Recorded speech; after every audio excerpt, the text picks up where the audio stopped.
The Powertrain Perspective podcast is sponsored by TransStar Aftermarket Solutions. Welcome to Powertrain Perspective. Today we're joined for the second time in what I hope will become the annual visit from Bill Hanvey. He's president and CEO of the Auto Care Association. And today we're going to talk about a couple or three of that association's brands, the AAPEX show, the annual fact book of statistics and trends for the automotive aftermarket, and maybe even a little bit of Joe's Garage and the training that goes on there. So, Bill, welcome in and give me your view from 30,000 feet of what we've got as far as how large is the general automotive aftermarket, how many people, that type of thing. It's all in the fact book, and we'll give more information on how to get that later.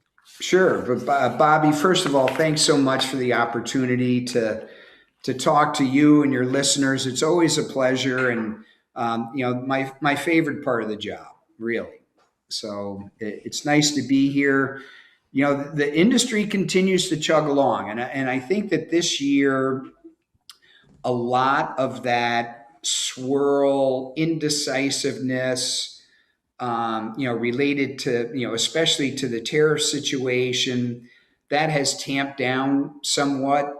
It was really hectic about 6 months ago, a year ago, but that's beginning to calm down as more and more of our trade policies begin to take effect.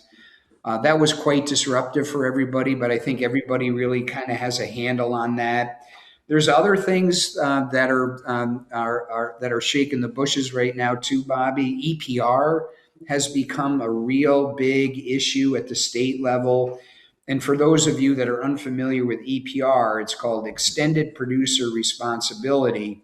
And it basically alleviates the states from their recycling program, and it puts the burden back on the manufacturer to keep track of where those recycled goods are going, what steps you're taking. So it's really initiative by the states to take the burden of recycling off them to pay for all this waste that's being produced and put it back onto the manufacturer. So we've been really involved in that, and that's becoming quite an issue, especially out west, Oregon, Colorado, California, obviously. So those are some of the, that in particular has caused some disruption too. And I know just before we started, you and I chatted just a bit about one of the issues we're looking at, particularly in the transmission aftermarket, but I think the aftermarket in general, is there is an overall shortage of mechanics, technicians, people coming in. The association's been doing some things. Talk to me. Bobby, this is a critical issue for us going forward, and for the entire industry, obviously. Right now, there's about 915,000 technicians. Based upon our data, we could use another 135,000 more technicians. And you know as well as I do that the technician, the average age is well over 40, probably over 50. And, we're going to be seeing those folks beginning to retire. And it's going to be more and more difficult to replace that, that valuable workforce. So some of the things that we're doing, obviously we're working with the University of the Aftermarket Foundation to create scholarships for young men and women. I'm a scholarship reviewer. It was so encouraging to see so many young women applying in our industry for the technical side. That's really good to see. Diesel is another big thing too, Bobby, that a lot of young men and women are trying to get into the diesel field. So, in addition to offering, financial support, I really think it's incumbent upon the association and the industry to elevate the perception of what these technicians really do on a daily basis. Obviously they have to be very in tune with computers and diagnostics, So it's a whole different ball game in terms of what these technicians are facing from a technology perspective. So training is going to be critical. Also highlighting the fact that a technician from 50 years ago is completely different than a technician today. And then there's opportunities for advancement. There's opportunities for you to use a balance between the artistry of what was mechanics and now the science of mechanics. So there's a good blend for that. So we're really going to try and amplify our messaging to community colleges, to high schools that have VOTEC programs, to really entice them to let them see what a really good career opportunity a technician would be in the automotive aftermarket. I looked, and specific to our transmission aftermarket, I noticed, well, for openers, we do 95% of the transmission work is do it for me, not DIY. Yes. But the percentage reported in your fact book this year, and it's been coming up over the last several years, of reman R&R versus an actual in-shop rebuild. And now at every step of the life cycle of the vehicle, it seems that replace or remove and replace the R&R is more prevalent than the actual reman from the shop, and it's because of that lack of technician labor. Sure. Bobby, can you imagine, sitting down an 18-year-old kid at a bench and teaching him to rebuild these transmissions? That art is disappearing quickly because of the fact we don't have that labor to spare to train that 18-year-old kid to become a transmission rebuilding expert. So the folks that they do hire are responsible for turning over the bays. They just can't make the investment for these young men and women to be able to rebuild that transmission. So that's another victim, if you will, of this technician shortage. Well, I think you're right. And let's switch now. Another one of the brands that Auto Care Association is the AAPEX show. And Yes. maybe it's the most visible of the brands. And that comes up soon. Sooner than you know it. Exactly. And there's what are the features of this year's show? Your keynote speakers and the things that everybody wants to focus in on. Sure. Well, let's start with Tuesday morning, the start of the show. And our kickoff speaker this year is going to be Coach K, Mike Krzyzewski from Duke. Obviously, a household name. But more importantly, I think it's important, his message is going to focus on teamwork, how we can implement his coaching strategy for the industry. And he's going to do a significant portion of his presentation as question and answer. So I think that's a great kickoff. Collaboration, team building, and looking through the forest to be able to see what's in front of us. So I'm really excited about that. He's really good on the motivational side too.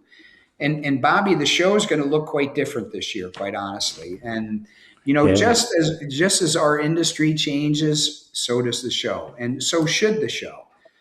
So we're really devoting a lot of attention to what we call our AAPEX Forum this year. That is the Caesars Forum, which is located right adjacent to the Venetian Convention Center. It's accessible by a land bridge from the back of the Venetian Convention Center, and all the hotel and SEMA transportation shuttle buses will be also run from the AAPEX Forum. So we're really trying to make this a showcase, and we are moving all of our undercar exhibitors into the AAPEX Forum. So in order to gain excitement, to gain collaboration from those exhibitors, and to really drive buyer interest, we're having our opening reception there on Monday evening. We are also having celebrity guest appearances. We're going to have Mark Wahlberg on Tuesday at a smaller stage. Jimmy Johnson, the former coach of the Dallas Cowboys, is on Wednesday. Thursday, Barry Sanders, Grant Hill, Mia Hamm is going to be there, the U.S. Women's soccer team star. So those are just some of the people that we're going to have there as like general sessions.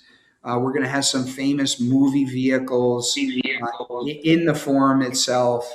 So we're really looking forward to that. We're going to have buyer lunches there. So I think that you can see the amount of effort and energy that we're putting into the AAPEX forum to drive attendance. And really, Bobby, the reason that we're doing this is to make the show better segmented for the buyers. So in order for us to have all the undercar exhibitors in one place, we had to move them to the AAPEX forum. So now we're going to feature Joe's Garage in one of the Venetian exhibit ballrooms. So that gives them more exposure. You don't have to go downstairs. And it'll be a clean, neat environment for us to do our training. And really try and embrace the shop owners and technicians in that space. We're going to have Beers and Gears, I think, on Tuesday night in that forum, Tech of the Year, so on and so forth. And then we're going to move back to having our international pavilions on the bottom floor, which is where everybody really kind of associates the pavilion community. So we're going to make that the complete lower level of the Venetian exhibit center. So quite a few logistical changes, but the theme remains the same of collaboration, innovation. So we're really excited about the changes. And look at they are they're pretty significant. So we understand that there's growing pains with this. But our messaging really, Bobby, is that the show has to change along with the industry so that we can present more technological solutions and make it easier for the buyers to navigate the show. Yes, sir. And it sounds like the show guide and probably the app are going to be very valuable this year for people who've come for a long time or used to a given booth being in a certain place. Very true. Yeah, very true. And, it's important to have that stability, but it's also important to make sure that everybody's together. Significant change this year. Let's take it easy in 27. Let people get used to it. But we're all pretty excited about it. And it's going to take some work, which it has. And so we're looking forward to it. And you mentioned Joe's Garage, which is kind of a brand. And I know we've been looking at several webinars under the banner of Joe's Garage going out. And I think that we at Babcock's have something to do with that as well. For sure. These are training webinars that go on throughout the year. So the Joe's Garage kind of goes beyond its roots at AAPEX. Yeah, that's a really good point, Bobby. We're continually trying to build the AAPEX brand to the shop owner and the technicians, engaging them throughout the year through meaningful training. And that's what we try to provide at AAPEX for the technician is meaningful training that you may not be able to get anywhere else to make it a destination to get trained on some of these new technologies. Well, Bill, we appreciate you coming back this year and updating. Let's talk real quick. How do I get the fact book if that's something I want? What is it, 100 and how many pages? 100 and... It's over 1,000. Oh, is it? It's over 1,000 pages now, Bobby. When I was a product manager, it sat on my desk and it was, relatively thin, maybe 100 pages. But now, Mexico's in there, Canada's in there. We're going to start looking at the China aftermarket too, to include some statistics on that. So that's forthcoming. It's not in this issue, but that's something that we're looking to expand because we understand that our industry is a global industry. We have to provide the data for those companies that are looking to do business around the world. There is so much data in there, it's almost overwhelming. It is How overwhelming. do I? Yeah, it is. Good How do I question. get? So, yep, if you're a member, you can simply go onto autocare.org under market intelligence and download it. Or if you're interested in, if you're not a member, you also can purchase the fact book along with the Lang fact book, which we combine. And you could just reach out to membership at autocare.org, and we'd be glad to speak to you about either purchasing the fact book or becoming a member of AutoCare, where your rate for the fact book is no charge. Okay, and last question. It's probably time to start getting a hotel room and registering for Apex. Where do we go to do that? That's also available, Bobby. That's on autocare.org events. Look for our Apex page, and all the housing information is on there. All right, friend. Well, listen, we appreciate you being here again. We hope Same this here, will be Bobby. an annual get together for you and I. I sure And hope we'll so. thank everybody. Thank you. We'll thank everybody for tuning in to Powertrain Perspective today.